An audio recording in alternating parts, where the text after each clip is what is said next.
Buenas tardes, chicos. Buenas tardes, chicas. ¿Cómo están?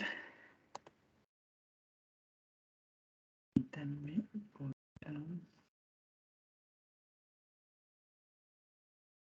a colocar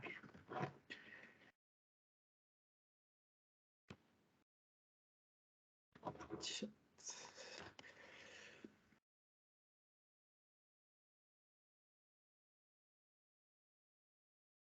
Muy bien, déjenme ver dando acceso al resto.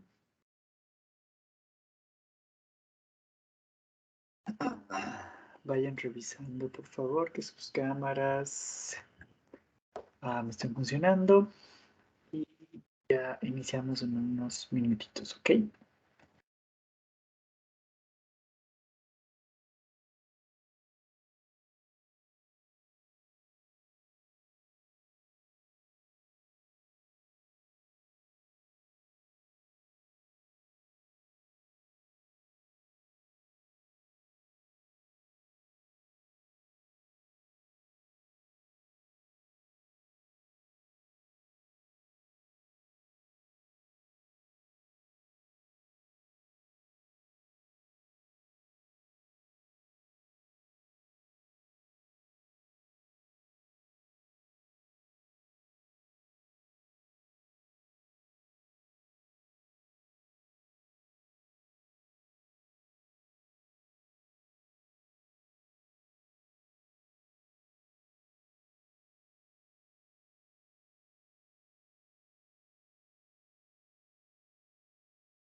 Muy bien, chicos, los vamos a ir esperando que se sigan conectando. Mientras tanto, revisen lo que habíamos analizado la clase anterior. Lo que vamos a ver en esta clase y les voy a hacer preguntas un poquito para conocer el criterio de ustedes sobre la situación del país actualmente, ¿ok? Es como que vamos a empezar por esa parte introductoria. ¿Listo? Esperemos unos minutitos más que se sigan conectando y empezamos.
Muy bien, chicuelos. A ver, buenas tardes. Vamos a iniciar con la clase de hoy. Qué maravilla, tenemos un invitado en la clase. Vamos a ir conversando un poquito sobre ciertos aspectos generales que también tienen relación con nosotros en cuanto a las actividades que tenemos como planificadores del turismo. ¿Ok? Aquí voy a necesitar muchísimo más bien de su participación y de su perspectiva para identificar qué creen que está sucediendo, qué creen que está pasando, en qué estamos fallando, cómo podríamos mejorarlo y demás. ¿Ok? Am, ¿Algún voluntario? ¿O lo hacemos por sorteo?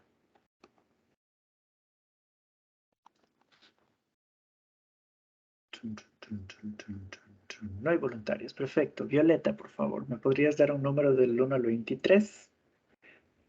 Cristina ya me levantó la mano. A ver, Cristina, vamos. Buenas noches, profesor. Buenas noches, compañeros.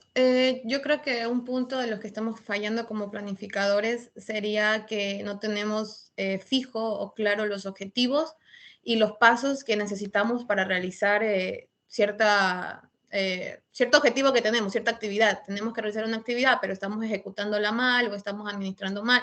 Para eso también está lo del control, lo de la dirección, la planificación. Entonces, tenemos que manejar más ese punto, que es el punto importante para lograr nuestro objetivo. Muy bien, Cristina, ¿no es cierto? Lo que nos ha puesto ahí Cristina sobre la mesa es importante tenerlo en cuenta porque estamos trabajando de una forma muy desarticulada y desorganizada. Por eso es que no llegamos a cumplir con los elementos y los objetivos que nos planteamos, ¿no es cierto? Y lo que nos dice Cristina, necesitamos tener las cosas claras para saber qué es lo que queremos llegar a tener o generar, ¿verdad? Muy bien. Antes de darte el paso, Melissa, la pregunta que yo les quiero hacer y que un poquito analicen ahorita es, ahorita estamos en paro nacional, ¿no es cierto? En el Ecuador estamos en una situación de paro, pues por diferentes situaciones que están sucediendo, ¿verdad? Am,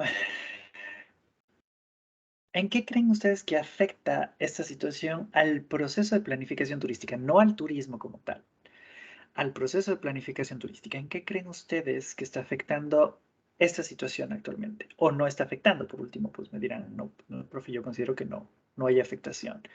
Melissa, por favor.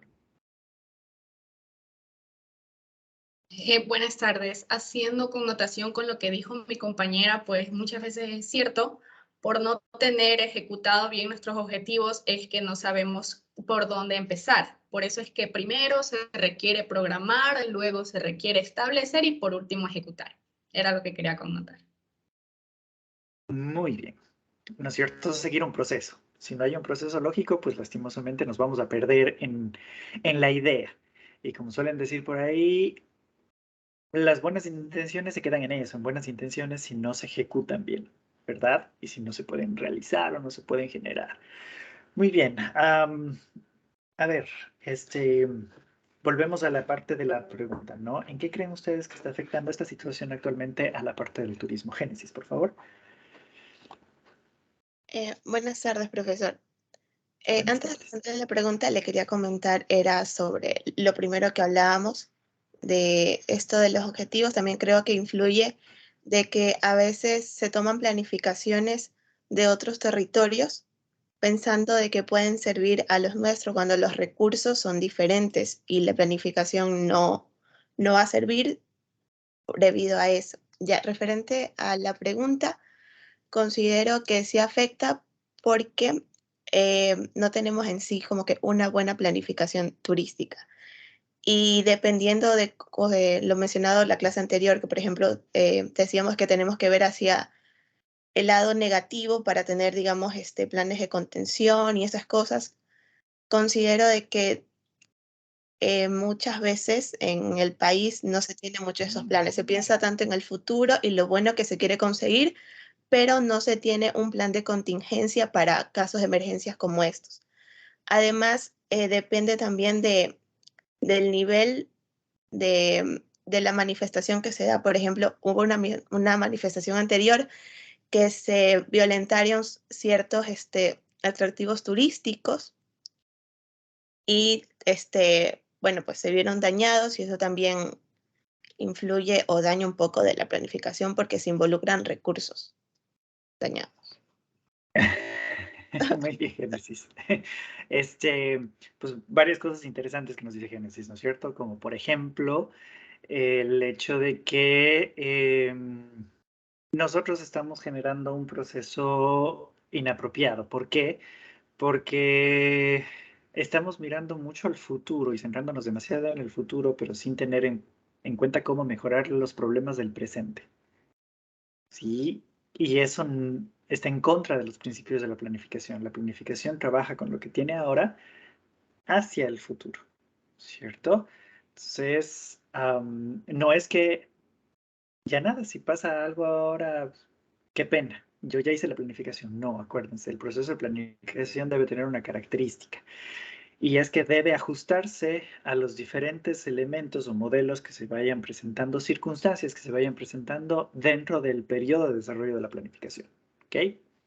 Porque tuvieron ustedes un periodo previo para poder planificar todos los contratiempos o contingencias que se puedan generar y teníamos que identificar esta situación, ¿cierto? Obviamente, como les había comentado yo en las primeras clases, pues en ningún proceso de planificación apareció el término de la pandemia. ¿Por qué? Porque pues, no teníamos procesos pandémicos desde hace 100 años, ¿no?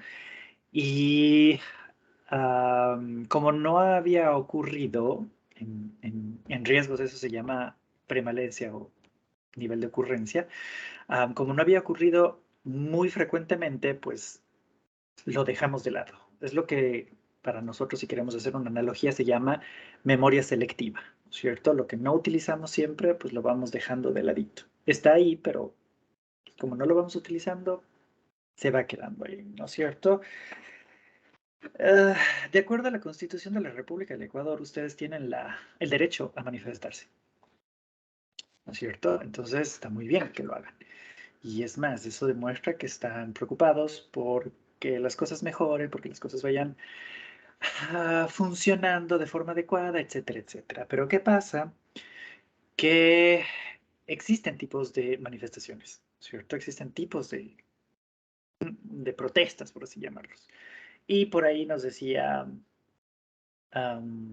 Génesis que sí nos afecta porque si comienzan a dañar monumentos históricos o lugares que son turísticos, pues sí nos duele, ¿no es cierto? Porque son algo que nosotros vamos a utilizarlo para poder trabajar dentro del aspecto turístico. Ahora bien, eso no minimiza la importancia de la manifestación. ¿En dónde está el problema? En cómo se manifiesta. Entonces, hay veces en las que nos gana la ideología o la fascinación o la poca inteligencia emocional o la ira, como lo quieran llamar, y reaccionamos sin pensar.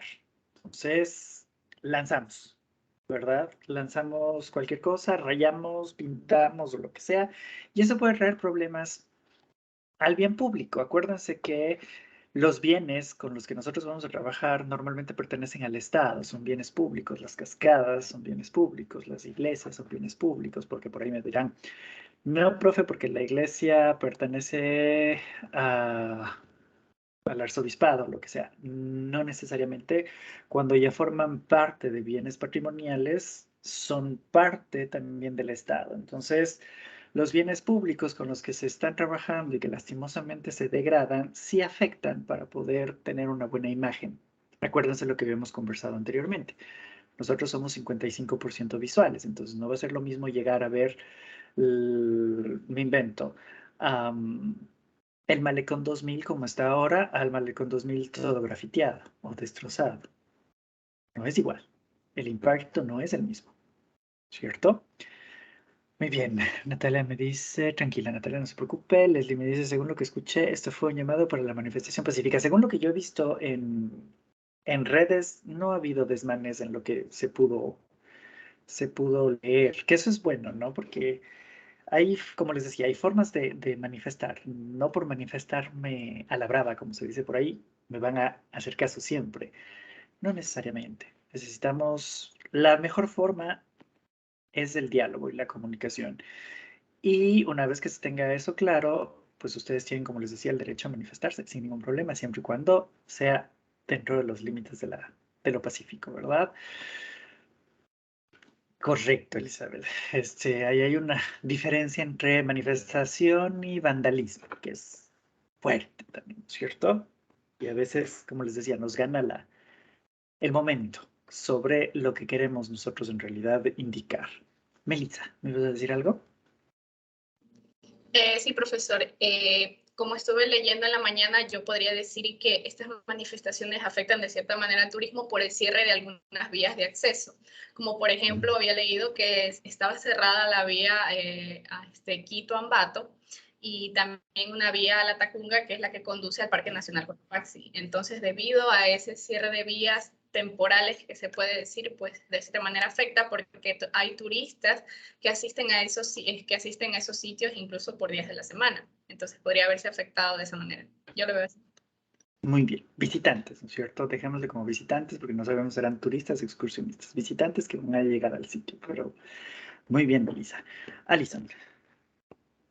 Refiriéndome un poco, o sea, a lo que usted decía ahorita del tema de disturbios, de pronto este no es el caso, ¿no? Pues hasta ahora todo ha sido tranquilo, pero o sea, si se mantienen este tipo de actividades a nivel internacional, pues seremos vistos como un poco inseguros. O sea, creo yo que Exacto. a nivel internacional nos afecta si pues comienzan a haber muchas actividades vandálicas y ese tipo de cosas que suelen ocurrir. Este no es el caso, pero podría pasar. Suele pasar.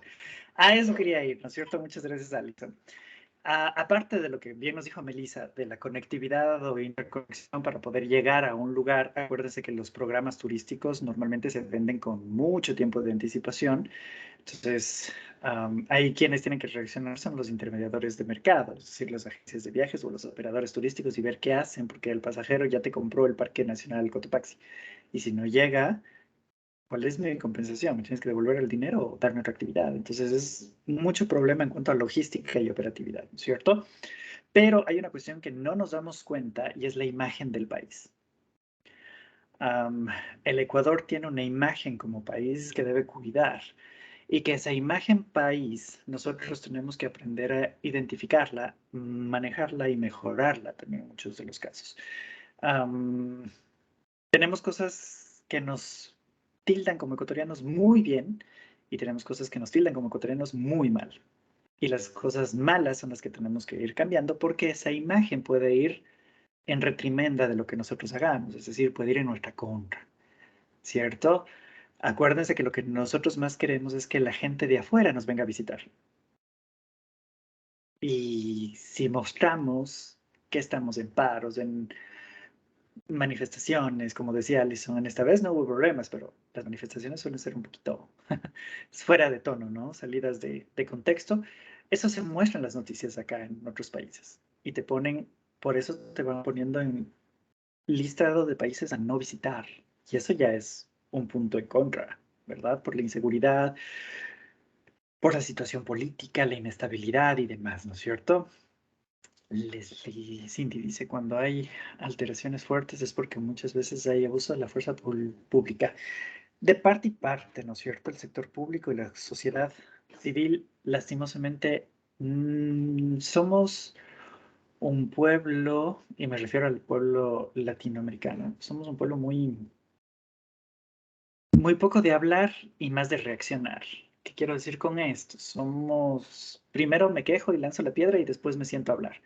Y la lógica es al revés. Primero me siento, converso, trato de identificar y después veo qué situaciones poder tomar si es que si es que no se me da una solución adecuada, ¿no es cierto? Entonces, acuérdense que toda acción tiene una reacción y a veces somos muy buenos para accionar, pero no nos gusta la reacción. Entonces hay que tener mucho cuidado con esa parte. También veo una imagen en la que se está haciendo viral, realmente no sé si sea confiable, pero era sobre un supuesto saqueo en el Triunfo.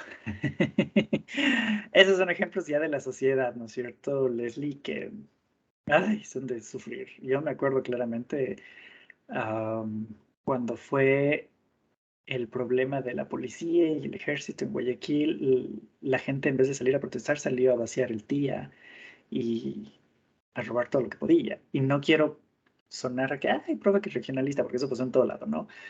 Am, pero eso demuestra lo pobre de nuestra sociedad, que en vez de buscar una solución, buscamos aprovecharnos de la situación.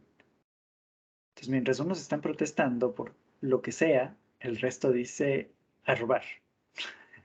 Y eso no es correcto. Una sociedad necesita reglas, nos guste o no nos guste, porque si no, no funciona. Se vuelve arcaico, ¿verdad? Demi dice, de hecho, ya se registró un hecho de vandalismo en uno de los supermercados del TIA, en el Triunfo. El TIA siempre es la empresa que más paga los platos rotos, ¿no? Porque pues obviamente es un supermercado. Entonces la gente lo primero que va a buscar es bienes de consumo inmediato y electrodomésticos. Fíjense en las protestas y vean lo primero que se van llevando, ¿no? Y ojo, como les decía hace un momento, justo eso es lo que muestran en las noticias. No muestran que se sentaron a dialogar o que tuvieron. No, muestran los saqueos, los disturbios. Y eso no es bueno. Y como sociedad hemos demostrado ser muy buena sociedad. Recuerden lo que sucedió en el terremoto del 2016. Si no hubiera sido por la sociedad ecuatoriana, las familias damnificadas no hubieran recibido nada del gobierno, porque todo lo que llegó fue de la sociedad. La sociedad fue la que se volcó a los centros comerciales y a los comisariatos a dejar sin agua a las estanterías, a dejar sin enlatados para poder mandar a las personas que necesitaban. Entonces, es interesante y sería un muy buen trabajo de investigación en Ecuador poder ver por qué la sociedad reacciona de ciertas maneras, ¿no? A veces se vuelve conductual. ¿Qué quiere decir esto de conductual? Que es algo aprendido. Ni siquiera sabemos el por qué, pero lo hacemos. Y eso va pasando de generación en generación. Entonces, eso es lo que hay que ir cortando, ¿verdad? Se ha escuchado mucho que tienen a los ecuatorianos como los que más beben, güey. En ese caso, si quisiéramos llevarlo a un ejemplo, Leslie, los de mi ciudad son los que se llevan el récord de los más borrachos, ¿no es cierto? Los cuencanos, la destilería Xumil y demás cosas que están ahí, no nos ayuda mucho tampoco, ¿no? Y tampoco es que la juventud ha ayudado. Nos hemos puesto siempre en ese mismo papel. Pues, pues no sé, divertidos, dejémoslo así. O alegres, dejémoslo así, pero sí nos puede traer malos entendidos, ¿no es cierto? Muy bien, perfecto. Gerson, para cerrar contigo, por favor. Gerson, perdóname, Gerson. Natanael. Ya, yo ya dejé la mano, pero profesor, yo creo que también lo que podría pasar es que hay ciertas organizaciones que ya han realizado la planificación turística o unas que están desarrollando, pero a causa de este paro se podrían cambiar ciertas leyes, reglamentos o normas, ¿no? Lo que harían que tengan que modificar, no sé, no estoy seguro. Sí, o sea, sí se podría llegar a cambiar y modificar ciertas cosas, ¿no es cierto? Pero ojo, hay cosas que podemos controlar y cosas que no, porque yo estuve tratando de identificar el porqué del paro y pues, nadie me ha explicado bien, ¿no? Porque como saben, yo no vivo en Ecuador. Pero por ahí me decían el precio de la gasolina. Acá la gasolina subió un montón. Entonces, un auto, por ejemplo, antes se llenaba el tanque con $45, ahora es con 120. Subió muchísimo. Y no ven a la gente afuera protestando ni nada. La gente está molesta, pero por supuesto que está molesta. Pero ¿cómo lo hacen? A través del diálogo. Entonces, las personas tienen a sus senadores, que son sus representantes. Hacia ellos se eleva la protesta escrita y ellos a su vez a sus cámaras y las cámaras a su vez al ejecutivo. Nada se para porque si no trabajas, no ganas. Un poquito lo lógico, ¿no? Entonces, obviamente son diferentes formas de pensar o de actuar, pero sí nos llamaría a la reflexión, ¿no? Porque nosotros vamos directo a eso, a lo mejor no nos escuchan o qué sé yo, muchas cuestiones que podríamos generarlo por ahí. Vuelvo y repito, son cuestiones de análisis que ustedes deben aprender a identificarlo para ver en qué nos afecta como tal, ¿cierto? María José, por favor. Aparte, como usted también preguntaba de por qué el paro, o sea, aparte de la gasolina, también estaban diciendo de que era por los precios, o sea, los precios altos de ciertos productos de la canasta, o también precios altos de otras cosas, de lo que quieren, de lo que ellos exportan más que todo. Y entonces eso les genera mayores costos, y entonces eso es lo que ellos quieren es que los subsidios, o sea, que haya mayor subsidio para las gasolinas y que hayan otras cosas más, que les, como que les hagan más facilidad para ellos lo que es sus transportes y todo eso. Transportación y demás. Ujú. A ver, ya te respondo a eso. Porque los subsidios no suelen ser una buena herramienta de manejo. Porque pues, si le enseñas a la gente si le das a la gente las cosas hechas y no les enseñas a hacer, no les estás haciendo un bien, ¿cierto? Entonces a veces el subsidiar todo no es un beneficio, porque le acostumbras a la gente al beneficio. Si no, fíjense cómo se manejaban las campañas políticas antes, ¿no? Pues vote por tal presidente, nos va a pagar $1,000 mensuales, era uno de los candidatos, ¿no? Y los ecuatorianos votaron por él. ¿Por qué? Pues porque la vagancia gana más que el trabajo. Entonces prefiero estar sentada en mi casa sin hacer nada, ganando $1,000 por un candidato que vaya a robar, vaya a hacer lo que sea, que ponerme a trabajar y ganar esos $1,000 y saber lo duro que es ganar $1,000. ¿Se entiende? Sí, Leslie, no se preocupe. No se demore más de 5 minutos. Hay que ser muy cuidadosos con este tipo de acciones porque, como digo, vamos a acostumbrar a la gente y eso no es correcto. Vivir no es de gratis. Parte del proceso de vivir, ustedes tienen que ser económicamente productivos. Entonces, si yo no produzco, ¿de dónde salen las cosas? Si yo no pago impuestos, ¿de dónde voy a tener educación gratuita, salud, carreteras? ¿Se entiende? No es que soplo y ya está, o pido más préstamos y ya está. No, no funciona así. Necesito que la sociedad sea productiva para yo también poder darle beneficios a la sociedad. Yo no soy fan de ningún presidente, pero recuerdo lo que dijo Lenín Moreno cuando salió de su mandato. Y le dijeron, ay, hubiéramos querido un mejor presidente. ¿Y cuál fue la respuesta de él? Yo hubiera querido un mejor pueblo. Y pues los dos tenían razón. Lastimosamente. ¿Ok? Y recuerden que el presidente llega pues, por la ciudadanía. Entonces también somos culpables de lo que escogemos. A ver. Desempleo, migración y delincuencia según el diario El Comercio. La delincuencia sí está terrible en Ecuador. Ahora sí, ya no hay respeto a nada, ¿no? A la vida, a nada. Ya ahorita salir es una cuestión de riesgo. Y eso no es bien visto, porque si los mismos residentes se sienten inseguros, imagínense los visitantes, ni siquiera lo van a tomar, ¿cierto? Christopher dice, pero yo me pregunto, ¿en realidad afecta tanto al alza de los precios? La variación es muy mínima. Acuérdense que en economía aprendieron algo que se llama circularización del dinero. Y la circularización del dinero te dice que tú tienes un efecto en bola de nieve, que se llama.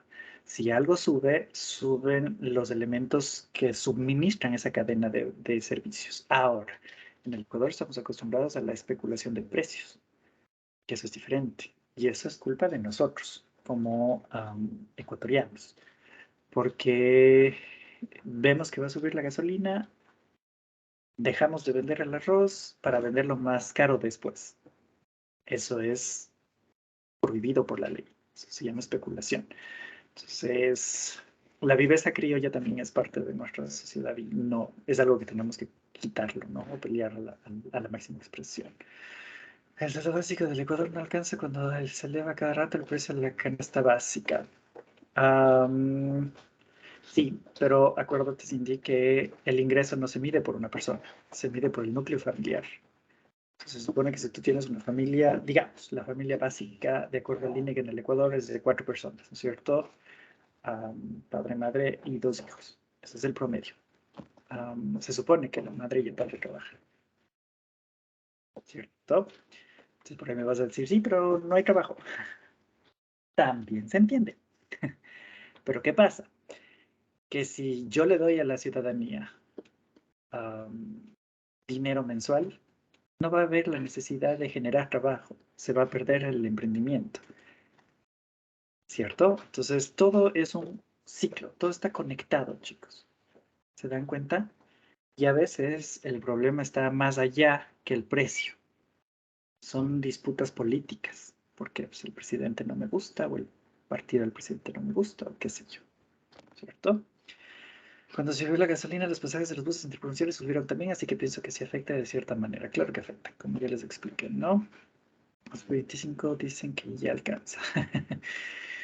No, ese es otro problema también. Acuérdense, chicuelos, de... Esto es una recomendación que les doy. La persona exitosa en su vida necesita saber de números. ¿Ok? Entonces, hay un libro que se llama La clave del éxito y te dice que cualquier persona que es exitosa sabe de números. No podrá saber de todo lo que ustedes quieran, pero de lo que sí sabe es de números. Entonces, a veces estos valores que nos dan no corresponden a la realidad. ¿Ok? Entonces, hay que hacer un análisis mucho más amplio, identificar costos, precios, sensibilidad y algo que ustedes en economía seguramente sí escucharon o lo vieron, que es la elasticidad, que eso te permite identificar esa variabilidad de precios, ¿cierto? Violeta, y con eso volvemos a la clase.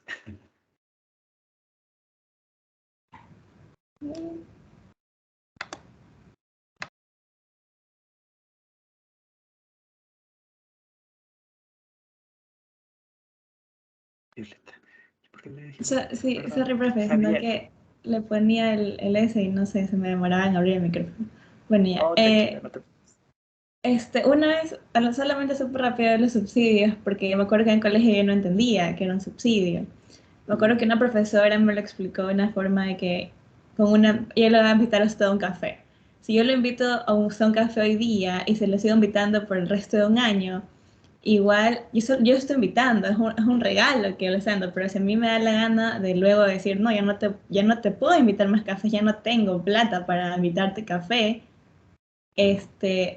la otra persona no tiene derecho a reclamar porque es un regalo que yo le estoy dando, simplemente es como una ayuda porque te quiero ayudar. Correcto. Pero también, hablando un poco de una forma más, más woke, también no quiero hablar de mi privilegio, porque tal vez a veces cometemos errores al hablar del privilegio de una persona y no sé, es un poco complicado. Yo por eso es como que prefiero también, porque aparte de eso de las alzas de precios, hablan también de que, bueno, la delincuencia y que se respeten las 21 leyes indígenas, algo así. La cual yo, por ejemplo, yo todavía no tengo un criterio formado, porque dentro de las leyes indígenas creo que está como que el hecho de que te golpeen o vainas así, si eres un delincuente, hasta ahí no sé, no sé qué opinar, porque es como cultura y a la vez como, tal vez medio raro como castigar a una persona de esa forma cuando hay otras leyes dentro del Ecuador, la Constitución y así. Entonces, sí está, no sé, es como que sí, prefiero escuchar todavía antes que... Está muy bien, y está muy bien, Violeta. ¿Por qué? Porque pues así podemos ir identificando también qué se puede generar ahora. En relación a lo que tú me indicas, la justicia indígena está amparada en la Constitución de la República del Ecuador. Entonces, no es que son ilegales, es que tienen otra forma de aplicar las leyes en ciertos territorios. Y de manera de que en esos territorios no hay delincuencia o no hay este tipo de situaciones. Son cuestiones para pensar, ¿no es cierto? A veces también el hecho de ser muy permisivos nos lleva a ciertos problemillas. Es muy compleja el manejo de una sociedad, ¿se dan cuenta? Es fácil estar desde afuera y decir, deberían hacer esto, deberían hacer lo otro, pero tratar de llevar esas soluciones y armarlas de forma real que se apliquen al territorio es más complejo. Javier, por favor. Sí, profesor. En cuanto a lo que yo quería aportar era en la parte de la delincuencia. Por ejemplo, en la parte de la planificación yo considero que está bastante mal, porque, por ejemplo, Guayaquil, que es la ciudad donde yo estoy viviendo en este momento, ya no sería como quien dice para mí un destino turístico al cual yo quisiera visitar. Y no solamente Guayaquil, sino muchos lugares del país. Por ejemplo, los que más vayan a nombrar, porque por lo general siempre he visto en cuestiones pasadas o algún tipo de eventos o problemas que pasen a nivel nacional, es ya sea Guayaquil, Quito o Cuenca, y dañan la imagen de los lugares como tal. Correcto, ¿no es cierto? Y se van poniendo ya como en una lista negra de sitios a visitar, lo que se llaman destinos aspiracionales, que son los lugares que a mí me gustaría llegar a visitar. Ustedes, cada uno de ustedes tienen destinos aspiracionales, ¿no es cierto? Cada uno de ustedes quiere ir a algún lugar, a algún país o algún atractivo y quieren visitarlo. Es su objetivo. Podríamos estar perdiendo esos espacios por el mal manejo de la seguridad en estos sitios, ¿cierto? Eso sí es preocupante en este aspecto, ¿no? El manejo de la imagen del país tiene que ser mucho mejor y mucho más adecuada. ¿Y saben qué ha afectado mucho el manejo de la imagen del país? Las redes sociales. Porque como ahora nos sentimos con la facilidad de poder decir cualquier cosa y ponerlo en redes, eso lo lee todo el mundo. Y no, no es muy bien recibido. ¿Ok? Muy bien, chicuelos. Muchísimas gracias. ¿Por qué es importante también tener presente esto? Porque acuérdense que uno de los elementos básicos del proceso de planificación es la política. Y debemos entender cómo funciona este elemento político y cómo trabajar con este elemento político, pues para que pueda trabajarse con él de forma adecuada o podamos ajustar nuestro proceso de planificación técnica de forma adecuada. ¿Cierto? Muy bien. La clase anterior nos habíamos quedado hasta dónde, chicos. Ustedes. El push y pull. De parte, Christopher. El push y pull se trabaja mucho en marketing como imagen del lugar, pero en el Ecuador no tenemos bien establecida esa función. Porque en Ecuador no tenemos marketing turístico, sino más bien marketing estratégico. Pero si es que se lo maneja bien, se podría trabajar con una estrategia de push and pull.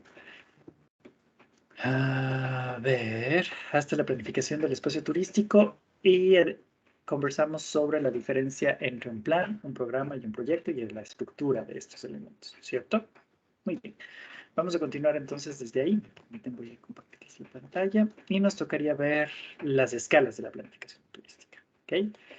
La parte de las escalas de la planificación turística va a depender mucho de los autores, ¿sí? Que ustedes pueden encontrar y de cómo ellos vayan a ir abordando este término de las escalas. Pero normalmente la escala viene a tener una función básica que es el territorio. ¿Cuánto va a abarcar tu proceso de planificación? Acuérdense algo clave aquí. Mientras más territorio tengan, más compleja es la planificación porque existen más variables y más elementos a considerar. ¿Sí? Mientras más grande sea el proceso de planificación, más difícil de hacerlo. Entonces, Hall en el 2008 estableció una propuesta de división de escalas de planificación turística y también estableció cuáles son las variables clave a tomar en cuenta en estos procesos para planificar. Lo primero que dijo es, hay que comenzar a conocer cuáles son las formas de planificar. Entonces, cuando habla de formas de planificar, está haciendo referencia al estilo de planificación turística. ¿Se acuerdan lo que habíamos visto en las clases anteriores? Inactiva, reactiva, proactiva, interactiva, ¿no es cierto? A saber qué es lo que nosotros queremos hacer, cómo lo queremos hacer y cómo lo queremos llevar a cabo. Después te hablo un poquito de la estructura del sistema turístico que ustedes tienen en cada lugar. Cada lugar tiene un proceso diferente. Ustedes hicieron un trabajito sobre los modelos, ¿no es cierto?, de la planificación turística y se dieron cuenta de que no existe uno, sino existen varios, ¿verdad? ¿Por qué? Porque nos damos cuenta de que todo va a depender del sitio, del lugar y de la manera en la que querramos desarrollar el proceso de planificación. Ustedes más adelante van a poder generar sus propios modelos, sus propios enfoques, sus propios sistemas, o van a poder trabajar con una mezcla de los que ustedes ya han encontrado. ¿Por qué? Porque cada sitio es diferente. Y justo por ahí, Génesis creo que era lo que nos decía al iniciar. El problema es que traemos algo de fuera y queremos que funcione aquí.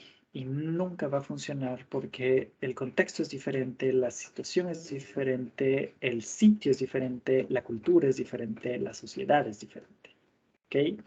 Y dentro del mismo país es complejo tratar de copiar de un lado a otro por estas diferencias que podemos encontrar en el sitio. ¿Sí? Luego vamos a tener que identificar la gobernanza. Gobernanza lo vamos a ver mucho mejor en la unidad 2, pero para que se entienda un poquito es el cómo ejecuto yo las decisiones públicas. ¿Ok? Acuérdense que hay diferentes tipos de gobiernos, diferentes modos de gobernanza y demás, que eso lo vamos, como les decía, a ver mucho más en la unidad 2, pero hace referencia a esto, ¿no? A cómo manejar un territorio, cómo ejecutar las acciones dentro de un territorio determinado. Después tenemos a la identificación de un espacio que normalmente se recomienda que sean espacios característicamente homogéneos. ¿Qué quiere decir esto de característicamente homogéneos? Espacios que presenten elementos socioespaciales no tan diversos. Mientras más diversos sean estos elementos socioespaciales, más difícil es el proceso de planificación. ¿Ok? Entonces, normalmente planificar para un país es más complejo que planificar para una provincia, para una región o para una zona. ¿Sí? Y finalmente, el periodo de tiempo, que esto lo vamos a ver más adelante, que siempre debemos establecer cuál es el periodo temporal o temporario de la aplicación de ese proceso de planificación. ¿Sí? Para Hall, en un inicio, estableció 3 subclasificaciones básicas con estos elementos ya explicados. La primera es una planificación turística a nivel regional, que la denomina. Este proceso de planificación turística se aplica para países o territorios a gran escala. Es la macroplanificación. ¿Qué quiere decir esto de la macroplanificación? Que yo estoy planificando generalmente para todos. Estos procesos de planificación tienen que partir de lo general hacia lo local. ¿Ok? ¿Por qué? Porque digamos que vamos a hacer el proceso de planificación turística del Ecuador. No puedo cerrarme a hacer turismo cultural en todo el Ecuador porque no existen esas premisas en todo el país. Y si yo me pongo como una línea de acción el turismo cultural y voy a Guayaquil y digo, ¿y ahora en dónde hago el turismo cultural? Guayaquil se va a sentir fuera del proceso de planificación, ¿cierto? Hay que evitar muchísimo estos lineamientos. Ahora, vamos a encontrar ciertos espacios territoriales a nivel mundial que por su extensión pueden abarcar la unión de 2 o más países. ¿Sí? A esto en marketing se le conoce como cluster. En planificación se le llama proceso de planificación regional. ¿Qué es esto? Digamos que Perú, Bolivia y Ecuador y Chile tratan de generar un proceso de planificación para manejar el Capac Ñan.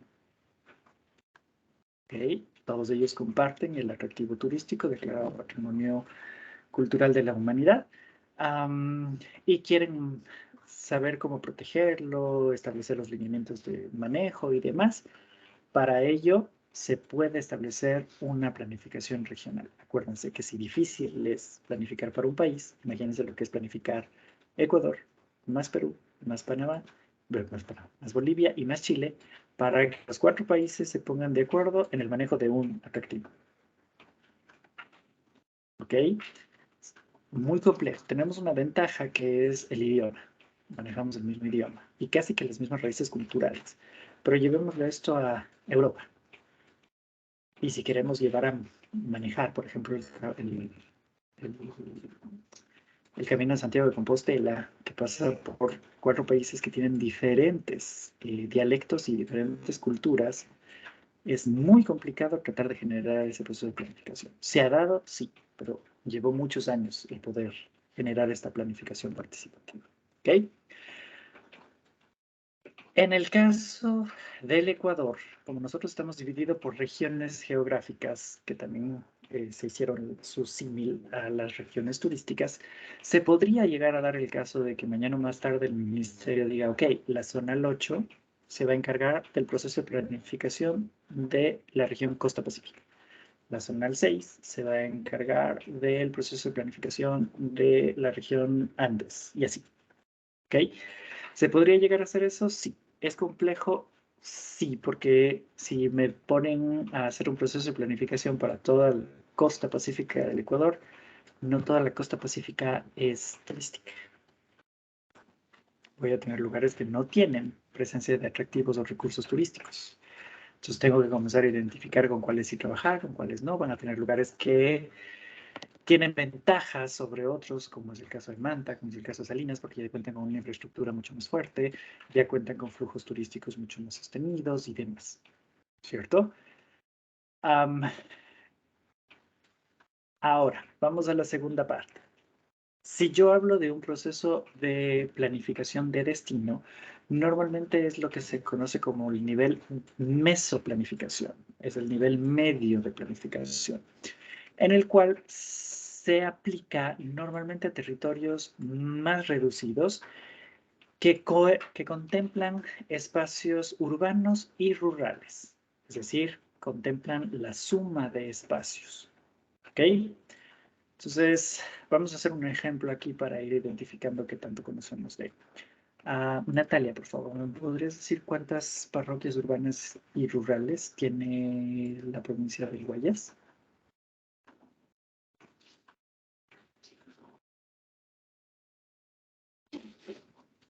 No, profesor, no estoy segura. Ok, muy bien. A ver, Leslie, ¿me podrías decir cuántas parroquias urbanas y rurales tiene el Cantón Quito?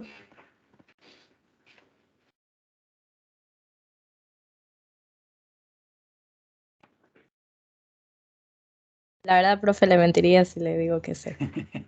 Está bien, no te preocupes. Ok, ¿por qué les pongo esto? Porque es fácil hablar de países o es fácil hablar de provincias, pero cuando llegamos a esta planificación de destino, la planificación media, a veces nos confundimos, sobre todo en lugares que tienen el mismo nombre, el cantón y la ciudad.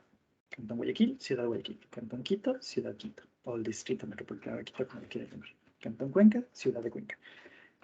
Es muy complejo identificar en dónde, hasta dónde llegan los límites de mi proceso de planificación. Por eso es importante entender que en la planificación meso normalmente es planificaciones que se aplican en el caso del Ecuador a provincias. Hay otros países que no se dividen por provincias, sino por estados o departamentos.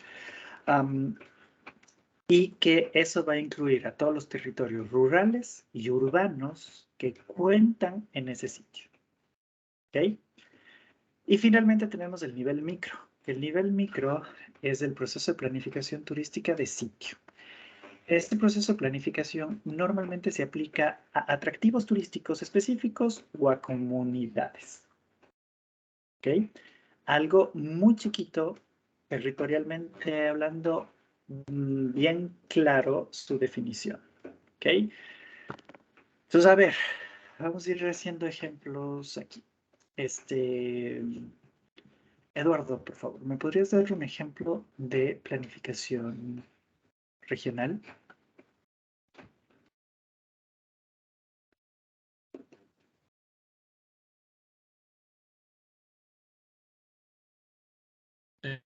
Un ejemplo de planificación regional puede ser que se desarrolle en una provincia específica del país, por ejemplo, en la provincia de Pichincha, y con organismos internacionales no estoy seguro si podría entrar ahí Funatur, creo que era de México. Muy bien. Ok. Todo lo que expliqué no se entendió nada, Eduardo. Violeta.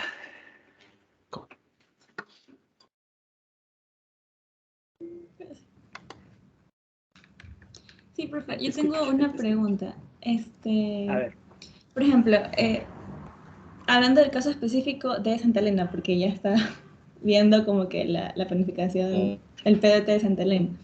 Por ejemplo, ahí entonces, Vallenita ahí está como escrito como un poblado. Entonces Vallenita podría ser planificación de sitio porque es más chiquito, pero no está considerado como parroquia ni cantón, ¿verdad? O no. Viene a ser una planificación meso. ¿Por qué? Porque es un centro poblado. Acuérdense de lo que les acabé de decir. La planificación de sitio se aplica a una comunidad o comuna registrada o a un atractivo turístico. ¿Ok? Todo lo que sobrepase eso entra dentro de la planificación meso. ¿Sí? Entonces, a ver, Javier, cuéntame. Sí, profesor, entonces, o sea, siguiendo la teoría de cada una de las planificaciones, por ejemplo, planificación regional podría ser Plan de Tour 2020, porque abarca todo lo que es el campo nacional. Planificación de destino, en este caso, podría ser, qué sé yo, alguna planificación que se enfoque, qué sé yo, en solo Guayaquil o en solamente el cantón Guayaquil. Y planificación de sitio podría ser una planificación enfocada, qué sé yo, algún atractivo turístico de Galápagos o algún atractivo turístico de la región Sierra. Bastante bien, Javier. Si lo vamos llevando un poquito hacia donde estamos, ¿cierto? El plan macro o el plan regional sería, como bien nos dijo Javier, el plan de Tour 2020 o el 2030, cualquiera de los dos. El plan meso o el plan de destino vendría a ser el plan de desarrollo turístico del Gran Guayas, que se acuerdan que les había dicho que sí existe. El de la provincia, ¿ok? No el de la ciudad de Guayaquil, porque Guayaquil todavía no lo tiene, está recién yendo a trabajar en este. Y si quisiéramos llevarle al proceso de planificación micro, es decir, a la planificación de sitio, un proceso de planificación turística aplicado a Malecón 2000, o aplicado a la Isla Santay, o aplicado a la calle Panamá. ¿Se entiende? Estoy hablando de un atractivo en específico. ¿Ok? Muy bien. A partir de dónde consiguió Hall esta estipulación, a partir de lo establecido por Gann en el 2002. Gann utilizó, en vez de establecer solamente las 3 tipologías, Gann estableció 6 tipologías de clasificación para tratar de evitar estos componentes o estos elementos confusos, ¿no? Justamente lo que ahorita estábamos tratando de hacer. En el caso de Gann, estableció desde la parte supranacional hasta la parte de sitio. Entonces, para Gann, la planificación turística supranacional es aquella planificación en la cual intervienen más de 2 países. ¿Ok? Por eso se llama supranacional, porque interviene tu país más otros territorios. ¿Ok? Estos procesos de involucramiento que generan los territorios van a ir generando complejidades. Acuérdense lo que habíamos dicho, ¿no? Mientras más grande sea el territorio, más difícil es el proceso de planificación. Si se comparten idiomas, es mucho más complejo. Entonces, por ejemplo, ¿con qué países creen ustedes que Ecuador podría hacer este proceso de planificación supranacional? ¿Y por qué? A ver, Violeta, dame un número del 1 al 20, por favor.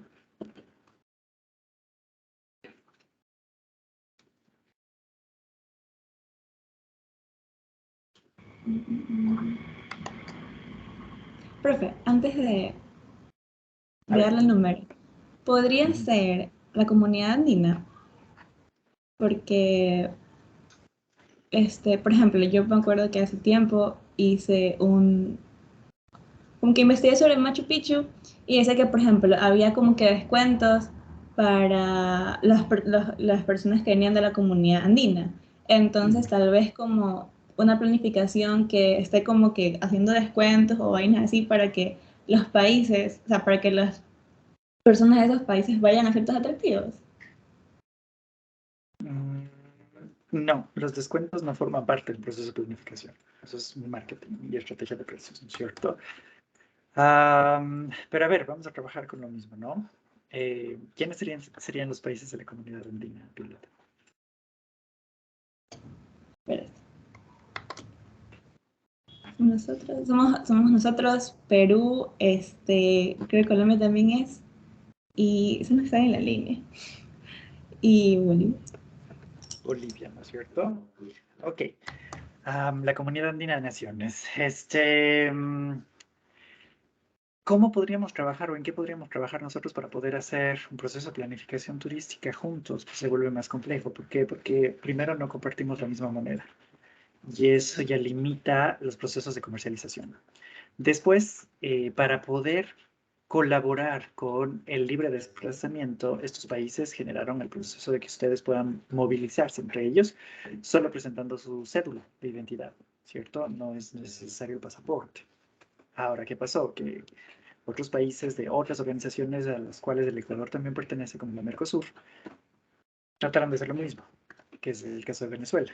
Y se dieron las migraciones y demás. Entonces, hay problemas sociales mucho más fuertes que se podrían generar ahí. Ahora, cuando yo les digo que me den un ejemplo de planificación, tienen que decirme con qué país harían el ejemplo país o países y para qué, para trabajar, qué atractivo, qué tipo de turismo. Estamos en planificación turística, bueno, no es solo unirme con alguien por unirme, es unirme con alguien por algo en sí. So, a ver.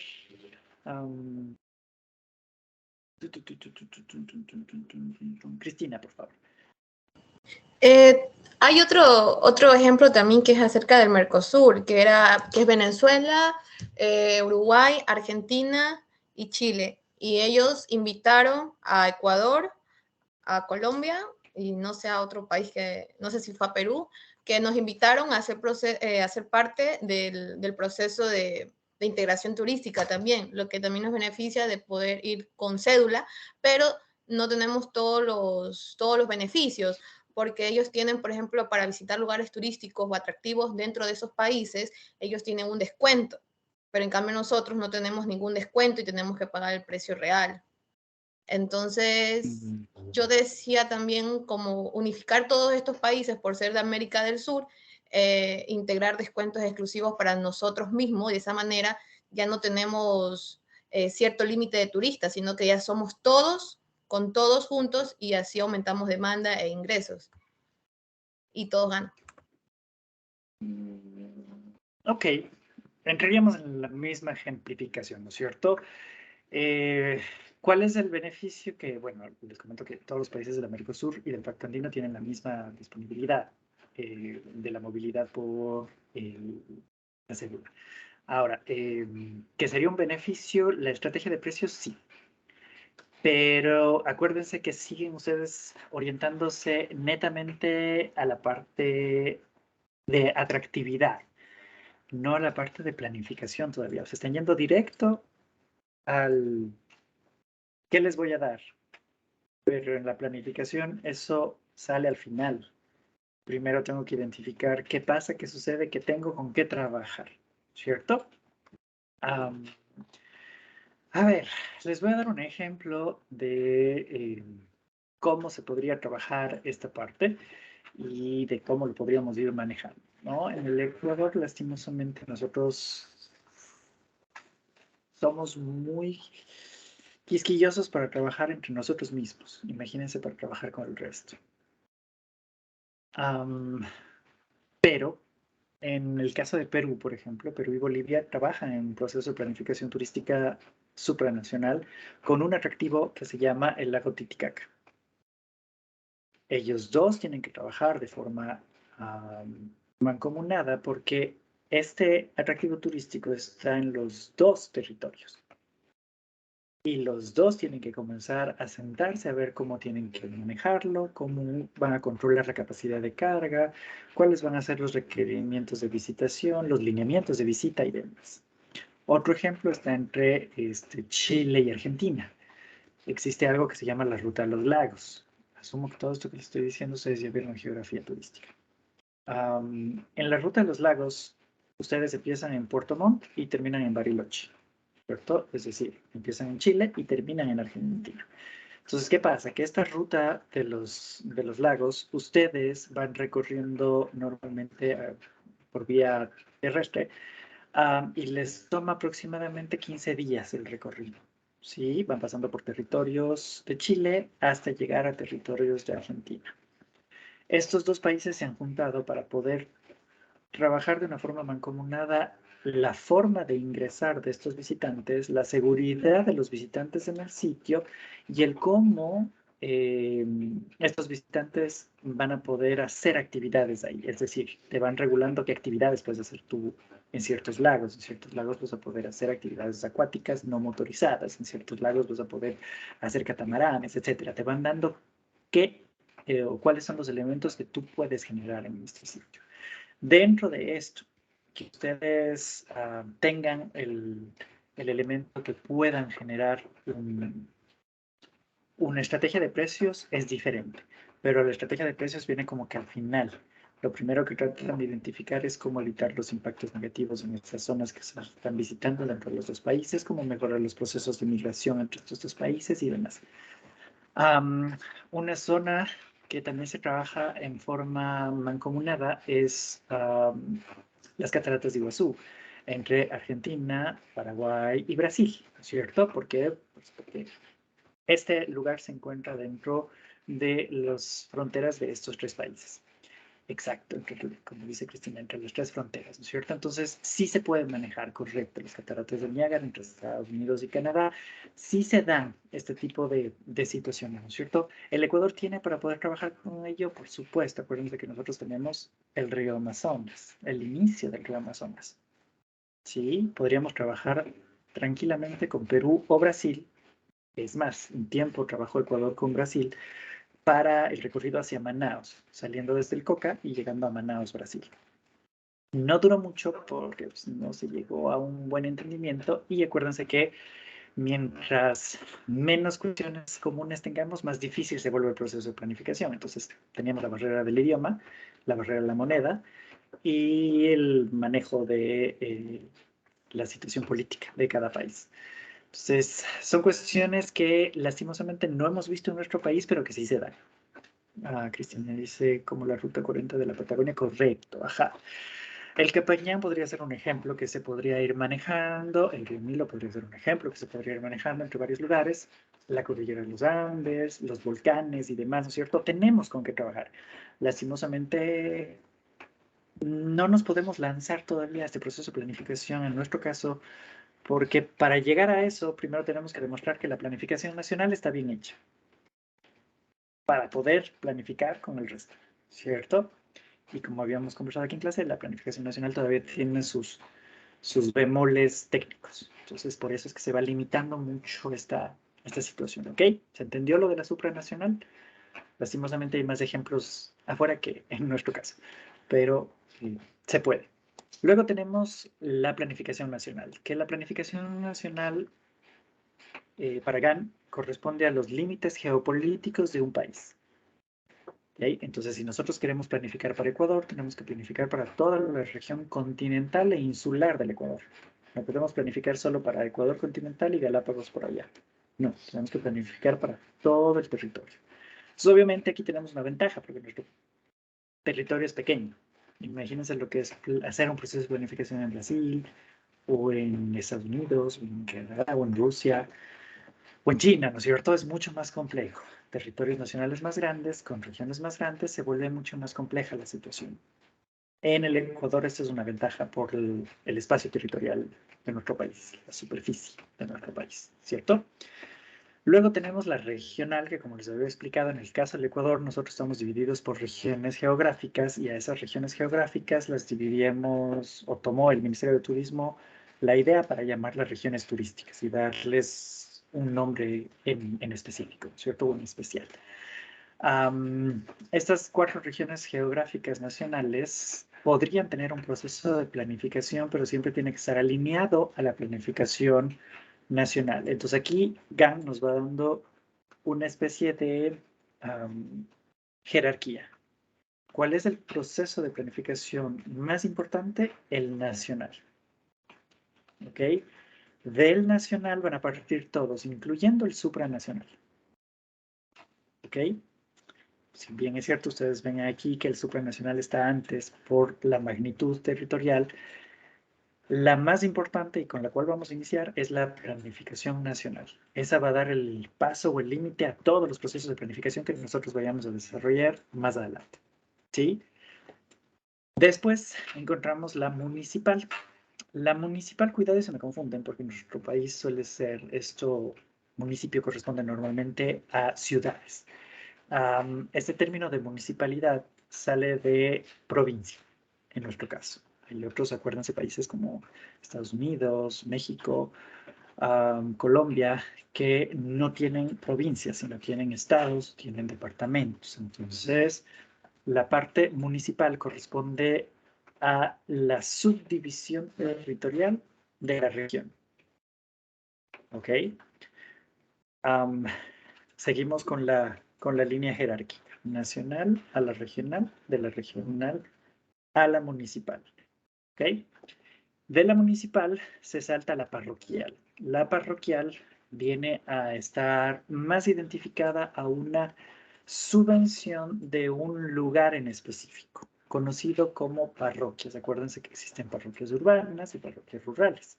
Entonces aquí nos indica que nosotros podemos ir haciendo un proceso de planificación más micro, que dentro de una ciudad vamos a identificar en las zonas que son turísticas y solo ahí vamos a aplicar el proceso de planificación.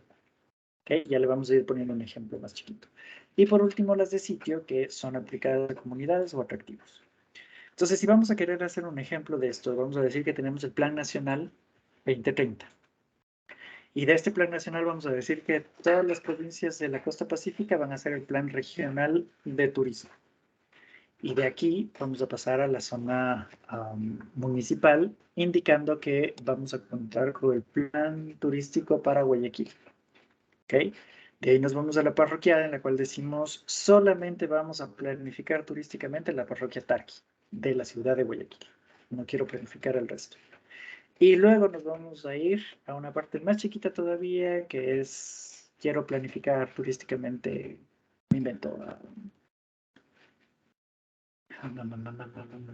el bosque protector La Prosperina. Todos ustedes ya están yendo a presencialidad a Expo, entonces ya conocen de dónde estoy hablando, ¿no es cierto? Esa sería la lógica. Ahora, ¿qué tiene que pasar? Que los lineamientos o los parámetros de planificación que nosotros propongamos en el bosque protector La Prosperina tienen que respetar los lineamientos establecidos en el Plan Nacional 2030. No pueden hablar diferentes idiomas. O sea, aquí hay un problema, porque si el Plan Nacional está mal, ¿cómo vamos a hacer un buen plan de sitio? ¿Verdad? Se contrapone. Entonces, ¿en dónde deberemos enfocarnos al principio? Siempre en la planificación nacional, a que ese esté bien. ¿Se entendió hasta aquí estos procesos de clasificación? Las famosas escalas.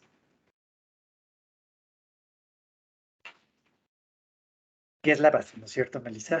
Todo lo que se trabaja en conjunto va a generar un proceso de planificación participativa que se denomina, y en el proceso de planificación participativa se evitan errores o la subjetividad del planificador.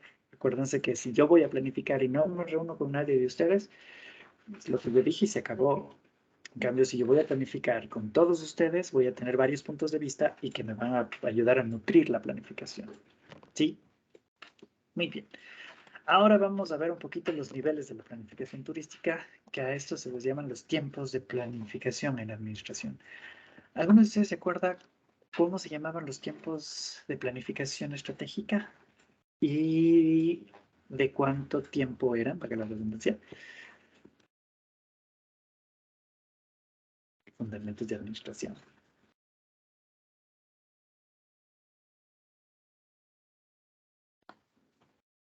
¿Nadie? Ok, no hay problema. A ver, en la escuela clásica de la administración, en la escuela de Frederick Taylor, se establecieron los tiempos de planificación estratégica que se fueron adaptando en otras escuelas de la administración, ¿no es cierto? Y aquí se habla de 3 tiempos de la administración. El primero es el corto plazo, que el corto plazo normalmente se lo conocía como planificación operativa. Sí, que la planificación operativa era menor a 1 año. ¿Correcto? Luego teníamos el mediano plazo, que el mediano plazo normalmente iba desde el 1 año hasta los 3 años. Y después teníamos el largo plazo, que correspondía a superior, normalmente lo que se decía, de 3 a 5 años. El 5 años era el tope del proceso de planificación estratégica, ¿cierto? Entonces teníamos ahí 2 subplanificaciones, la planificación operativa, que es la de menor tiempo, o la de corto plazo, y la de mediano y largo plazo, que era la planificación estratégica. Casi que lo mismo pasa en turismo. En turismo, para la planificación turística, tenemos 3 periodos de tiempo. El corto plazo, que normalmente es un proceso de planificación que se puede llevar a cabo en periodos fiscales inferiores al año. Obviamente los autores te van a hablar del año calendario regular, 365 días, pero acuérdense que podemos tener años bisiestos en los que podría ser considerado como 366 el año fiscal. ¿Ok? Entonces, para no perdernos, el año fiscal inicia el 1 de enero y termina el 31 de diciembre. Así no nos interesa que sea bisiesto o no sea bisiesto, ¿no es cierto?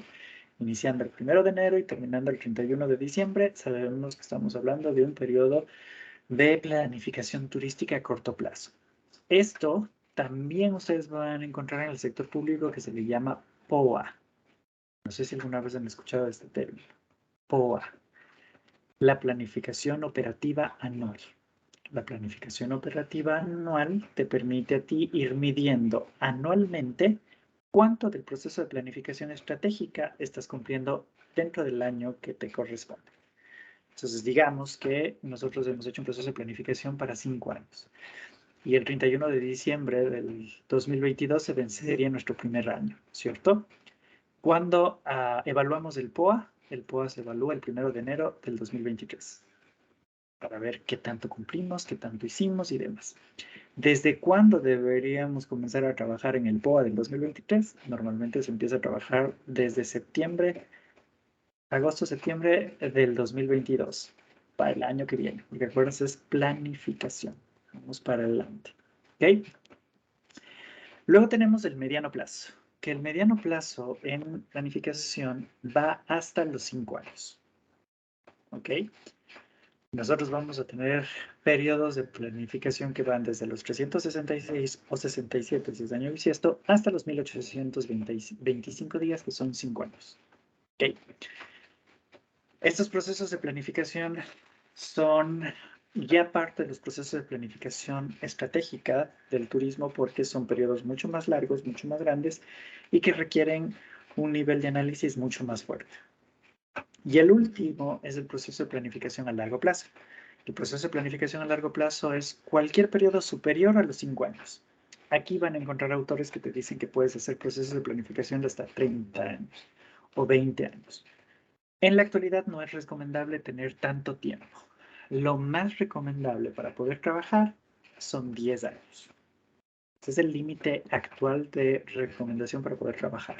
Eso quiere decir que si ustedes les contratan para hacer un plan de turismo de Guaya, si ustedes quieren hacerlo a largo plazo, necesitarían hacerlo como mínimo hasta el 2027. ¿No es cierto? Que son los 5 años más.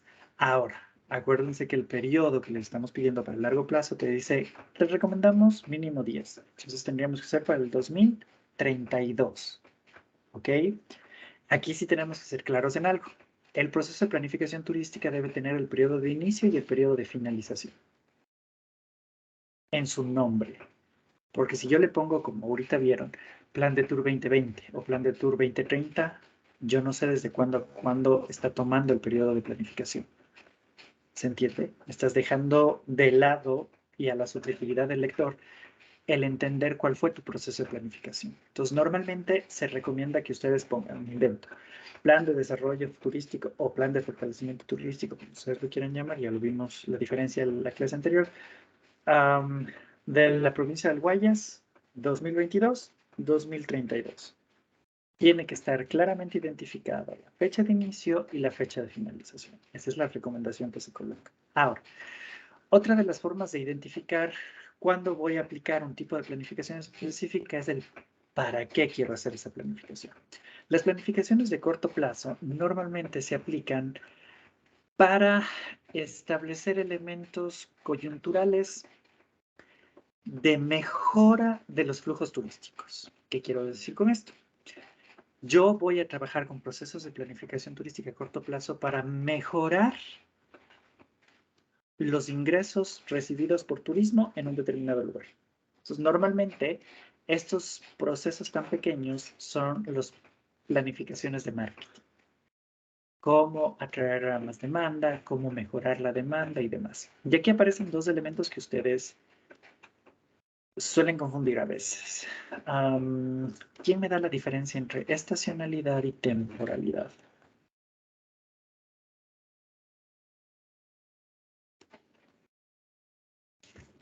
Son dos elementos, suelen confundirlos como sinónimos, o a veces ni siquiera sabemos lo que significa. Javier, por favor. Lo que era la estacionalidad, creo que está marcada por estaciones de año. Y la temporalidad es la diferencia por fechas de la visita, como quiera. Vamos bastante bien, ¿no es cierto? Entonces, si yo les pregunto a ustedes, ¿cuál es la estacionalidad del Ecuador? María José, ¿cuál es la estacionalidad que tiene el Ecuador? ¿Se refiere a lo de las estaciones como tal? Si es eso, solamente tenemos lo que son invierno y verano, la estacionalidad. Correcto, ¿no es cierto? Muy bien. En el caso del Ecuador, gracias a la posición, a su ubicación, a las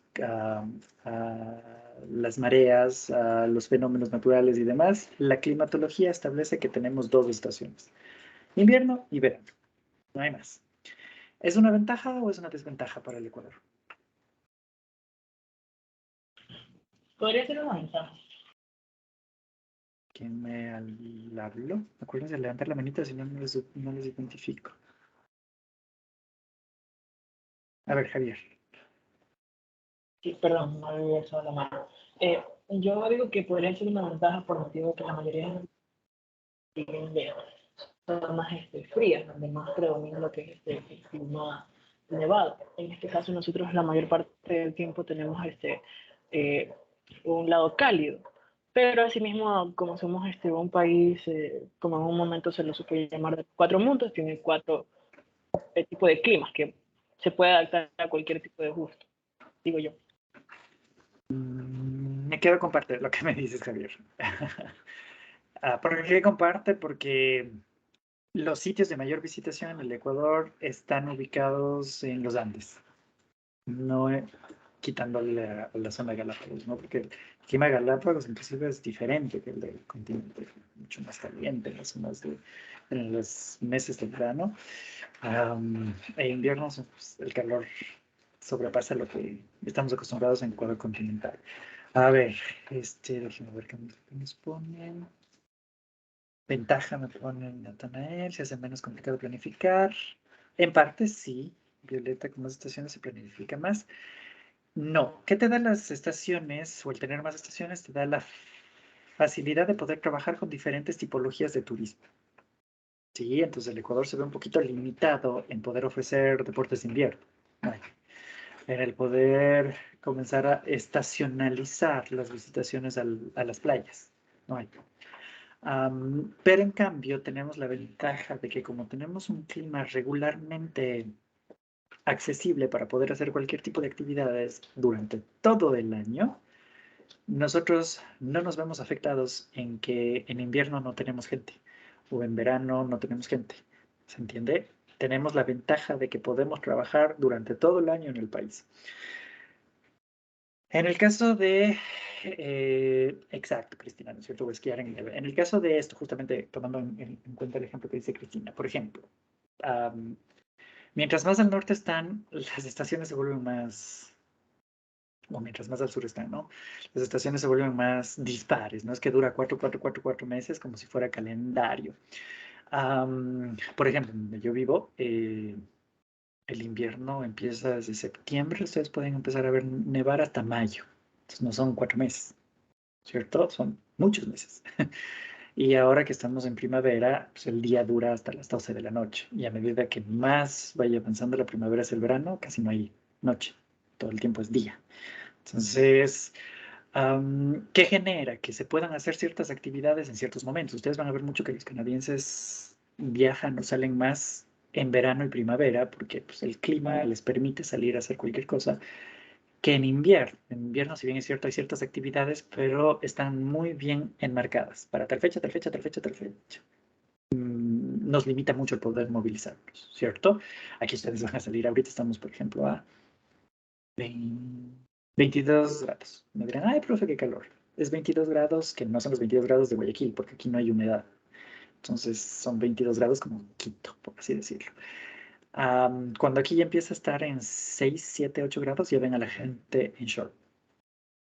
Es una exageración también, pero la gente que está acostumbrada a estar a menos 40, menos 50 que llega el invierno. Entonces, con que estés sobre cero, ya puedes utilizar el short.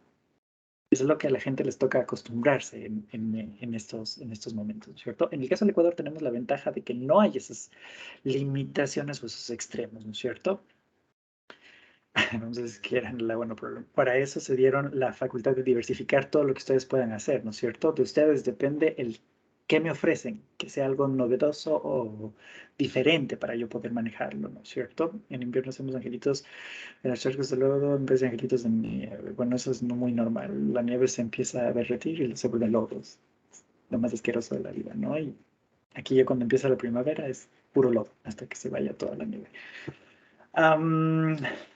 Pero está muy bien. La parte de estacionalidad entonces tiene que ver con las estaciones del año. Y eso para el Ecuador es una ventaja, no es una desventaja. No es una desventaja el no tener hielo. Más bien es una ventaja el no tener esa limitación de la temperatura baja para poder hacer actividades. ¿Sí?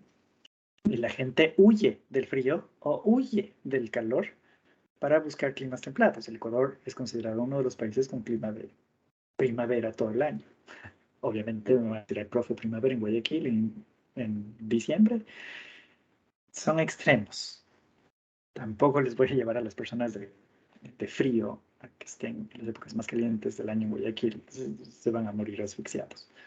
Hay que ir comenzando a trabajar y para eso identificar la demanda es un paso importante. Ahora, la parte de la temporalidad, Javier, algo por ahí nos dio una idea. La temporalidad viene relacionada con las fechas del año o los días de la semana o como ustedes lo quieran manejar, si quieren manejarlo diario, semanal, mensual, como ustedes gusten, en la que cuentan con mayor cantidad, menor cantidad o mediana cantidad de visitación o de flujos turísticos, es decir, de visitantes que llegan al sitio, ¿cierto? Natalia algo me puso por ahí. Dice,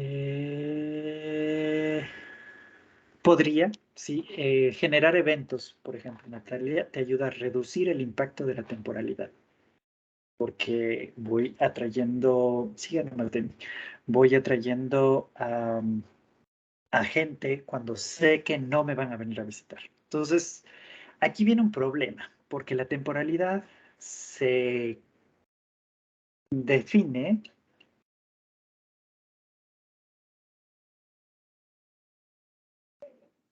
en función de una cuestión clave, que es el territorio. La temporada de Guayaquil no es la misma temporada que Salinas, no es la misma temporada que Playas, no es la misma temporada que Cuenca, no es la misma temporada que Quito. Entonces vamos a hacer un jueguito ahorita. Ustedes que viven en Guayaquil, o no sé dónde vivan, ahí me van a decir, profe, yo vivo en tal lado. ¿Cuál es la temporada alta, media y baja del sitio donde viven? Hablando en meses del año. Entonces, a decir, para tales meses es alta, tales meses es media, tales meses es baja. Me va a poner en el chat. Mientras tanto, ¿existen sitios que tienen temporada alta todo el tiempo? Sí. ¿Existen sitios que tienen temporada baja todo el tiempo? También. ¿Existen sitios que solo tengan temporada alta y media? Sí. ¿Existen sitios que tengan solo temporada baja y media? Sí.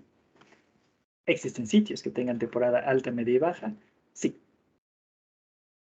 Todas las combinaciones posibles se pueden dar en un territorio. Va a depender de lo que el territorio tenga para ofrecer. So, a ver.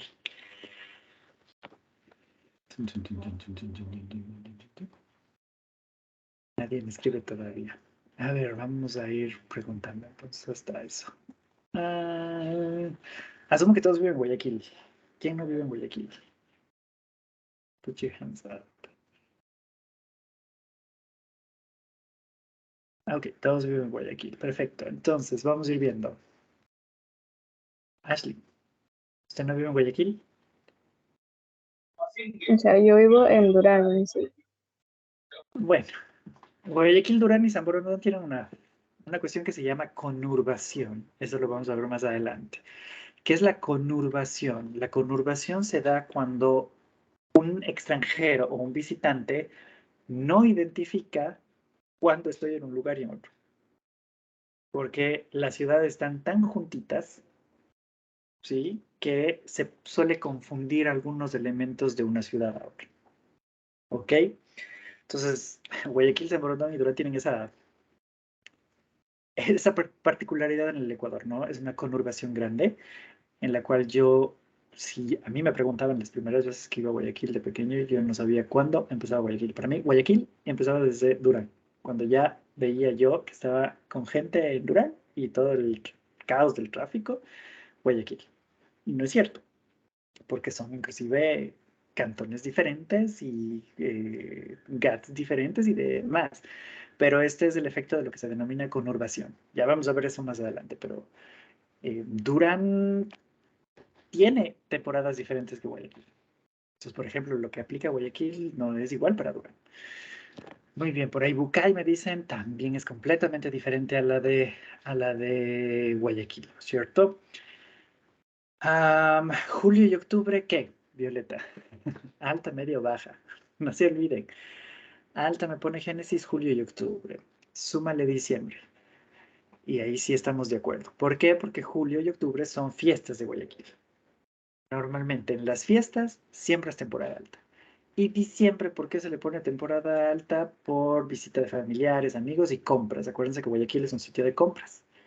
Entonces, normalmente siempre encontramos ahí elemento alto, ¿no es cierto? Se podría mejorar la temporada de Guayaquil en uno de los meses, ya sea marzo o abril, depende de cuándo caiga, la Semana Santa, porque Guayaquil tiene una de las peregrinaciones más grandes del país, la del Cristo del Consuelo. Lastimosamente, por la inseguridad y el mal manejo, no se ha sabido trabajar de forma adecuada, pero se podría trabajar mejor en esos meses para incrementar la estacionalidad. Baja enero, febrero, marzo, abril, Guayaquil, alta de abril a diciembre. Son bastante soñadores. Guayaquil tiene solo 2 temporadas, alta y baja. Alta, julio, octubre y diciembre, y todo el resto del año es baja. ¿Ok? No tiene temporada media porque pues, no ofrece nada que hacer en otros meses. Entonces, yo voy a Guayaquil, me dirán, la primera vez. Perfecto. ¿A dónde me llevan? Digamos, hagamos de cuenta que ahorita yo soy su...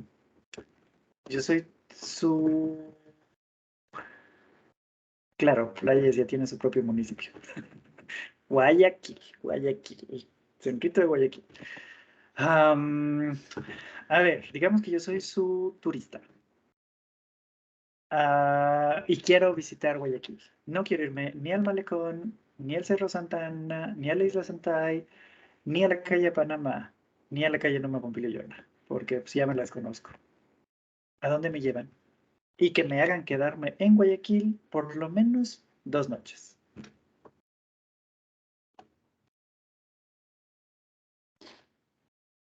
a Sambo, ya no es Guayaquil, ¿no es cierto? Justamente ahí vendría ya el problema de la conurbación. Que eso hace mucha gente, Cristina, ojo, justo lo que decía Cristina, les llevo pues, para acá. ¿Por qué? Porque se acuerdan del antiguo parque histórico de Guayaquil que quedaba en San Borondón, entonces trataban de ubicarse por otros elementos para estas funciones. A conocer casas históricas, ¿cuáles, Natanael? Son muy generales las respuestas. Necesito saber cuáles son las casas, qué tipo de estilo, etcétera. Museos, ¿cuáles? Porque es como que te diga, vengan acá y yo les llevo a ver ríos. Ah, ¿cuáles? Urdesa, la Casa de Colores. Muy bien. Un lugar. La Catedral. 2 lugares. Guayarte. 3 lugares. Acuérdense el requerimiento. Quiero quedarme 2 noches a dormir en Guayaquil. Eso significa que son 3 días de actividades y que ustedes tienen que generar. Museo, el MAC, las Peñas ya no, Natalia, porque ya lo dije que sacamos. Samanes. ¿Samanes será turístico o será recreacional? Ajá, acuérdense, hay una diferencia. Lo turístico es para los que no son del lugar y lo recreacional es para los que son del lugar y puedan aprovechar. Ojo, que los recreacional también pueden aprovechar los visitantes, sí, siempre y cuando el recreacional tenga algo importante. Palacio de Cristal, muy bien, Melissa. Los mochileros aman el deporte, sí, sí es cierto. Los backpackers, llamémosle Cristina, nada más, ¿no es cierto? Para ponerle el nombre técnico, pero de ahí sí, imagínense, Montañita está lleno de backpackers, ¿cierto? Así que se puede generar ese proceso también. El ciclismo, por ejemplo, si ustedes quisieran hacer una actividad de turismo deportivo, Parque Samanes se presta bastante, por justamente lo que nos dice Cristina, el ciclismo. Lo puedo hacer, pero claro. El jardín botánico, muy bien. Todos en algún momento fuimos backpackers, Cristina. Es la forma de conocer, ¿no? Y la mejor forma de conocer muchas veces. Cuando vas con cuidado, eso sí. El Museo Municipal de Guayaquil, sí. El Bosque Protector Cerro Blanco, que no está tanto en Guayaquil, pero bueno, te acepto. ¿Cuál más? Porque ya se me comienzan a ir más allá, ¿no es cierto? Entonces ya me va a poner el Parque Lago. Y no, te acepto por la cercanía, pero... la Isla Santay, por ejemplo, ok. ¿Qué pasa? Que ustedes me están ofreciendo todo esto. ¿Han visto que Guayaquil ofrezca estos sitios? No, no es cierto. Ustedes me lo están ofreciendo y estoy seguro que a los mejor muchos de ustedes los conocen, los ubican y los manejan, pero lastimosamente para la ciudad turístico es el Malecón, la calle Panamá, el Cerro Santana, pongámosle por ahí al Malecón y sus alrededores, porque por ahí van a estar el Parque de las Iguanas y la Catedral y todo lo que esté cerca. Y ya está. Entonces se entiende también, acuérdense lo que les había dicho, que no toda la ciudad es turística, pero algo importante es identificar cuáles son los lugares posibles para hacer turismo. Y en eso creo que estamos fallando todavía mucho en Guayaquil, porque Guayaquil es una ciudad grande y que se podrían hacer cosas bastante interesantes, pero que lastimosamente estamos solo focalizados en un sitio para poder hacer una actividad. En eso hay que tener mucho cuidado, ¿no es cierto? Muy bien, chicuelos. Hasta aquí nos vamos a quedar. ¿Dudas o preguntas? Hasta la clase de hoy, lo que hemos visto ahorita.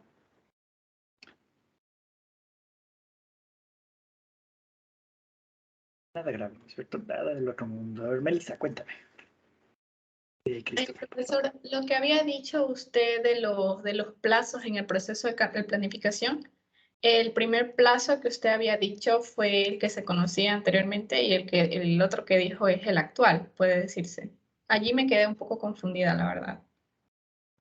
Ya, en los plazos, ¿cómo tiene que escribirse un plazo dentro del proceso de planificación? Es el plazo desde el que inicia el proceso hasta que el que termine el proceso. Tiene que estar escrito en el nombre del proceso de planificación, el periodo de inicio y el periodo de finalización. Lo que se llama el rango de planificación, lo que comprende la planificación. Entonces, yo no puedo tener un plan de Tour 2020, porque ¿desde cuándo inició ese plan de Tour 2020? ¿Se entiende? O yo no puedo tener el plan de Tour 2030, y así está el plan, si lo fijaron. Porque pues, ¿desde cuándo inicia? Obviamente muchos me dirán desde el 2020 hasta el 2030, pero si yo no leí el 2020, yo no tengo por qué saber el otro plan anterior. Ya no sirve, ya se acabó. Necesito saber el de ahora. Entonces siempre hay que ponerle una fecha de inicio y una fecha de finalización. Acuérdense que el plan de Tour 2030 no se trabaja en el 2020, se trabaja en el 2019. Siempre se trabaja antes del año en el que se va a generar la planificación. Muy bien, perfecto. Gracias, Melissa. ¿Alguna otra pregunta?